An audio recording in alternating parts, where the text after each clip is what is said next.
கடலலை கொஞ்சும் திருச்செந்தூரில் விஸ்வரூபமே வேலையா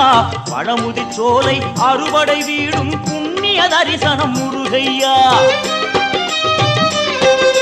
திருநீர் அணிந்து வரும் போது நெஞ்சில் நிம்மதி பிறக்குது கந்தையா